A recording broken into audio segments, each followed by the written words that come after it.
Hi everyone, and welcome back to our channel. Today's story is about family, and when it comes to family, nothing is more important than each member's health and well-being. This responsibility is even more important for the parents. It's not rocket science for them to make sure their children would grow up to become parents themselves. The experience this mother had to go through can easily be one of the parents' worst nightmares. She woke up one morning to find out that one of her children had suddenly become paralyzed. The little boy felt extremely weak to the point where he couldn't move his limbs, apparently after hitting his head in an accident a few days before. So his parents rushed him to the hospital. At first, doctors believed that the toddler had a concussion that was caused by the minor injury, but they soon discovered that his situation was much more worrying. When they realized the truth, they were stunned. Like many toddlers, little Colin was a ball of energy. So when his parents, Stephanie and Dylan, took him to his older brother's baseball practice, they knew they'd have to keep him entertained.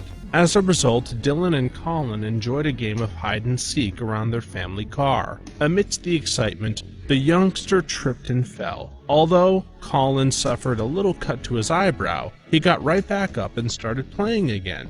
His parents therefore thought nothing of the incident. After all, he'd fallen numerous times before with no issue. According to Colin's mother, Stephanie, Colin had worse falls before, which was why they didn't think too much about it and just went to bed. However, overnight the toddler's condition took a terrifying turn. The next morning, when she got up to wake her son, she was baffled by what Colin was doing. She saw her son and Colin could not sit up. At first, she thought it was the flu, but what was more surprising was that Colin could not walk as well. Stephanie rushed to call her husband.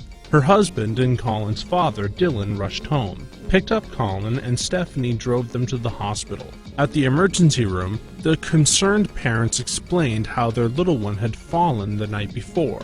The doctors consequently figured that Colin had a concussion. To diagnose the suspected ailment, they conducted a CAT scan.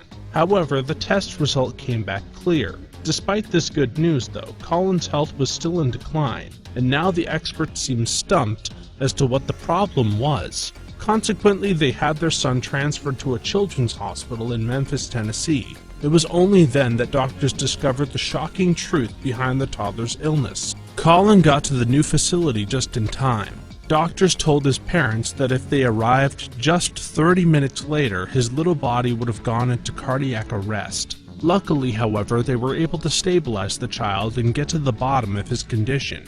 Upon examining the toddler, a team of infectious disease doctors and neurologists discovered a tick behind Colin's ear. As it turned out, that little boy's paralysis was all down to this tiny creature. After the tick was removed, the toddler started receiving an antibiotic, at which point he slowly began to regain movement in his feet. Little Colin had suffered from tick paralysis. The disease is caused by a neurotoxin found in the saliva of certain ticks. This then transmits to the host when the parasite feeds, and over the course of a few days it destroys nerve tissue, causing paralysis. In some cases, the disease can be fatal, but Colin was saved just in time. As soon as the doctors removed the tick, Colin started to improve. Before his parents knew it, he was back to his normal boisterous self, and a relieved Stephanie and Dylan could not have been happier. Thankfully, the disease didn't have a lasting impact on Colin, and having been almost completely paralyzed, he now finds it hard to sit still.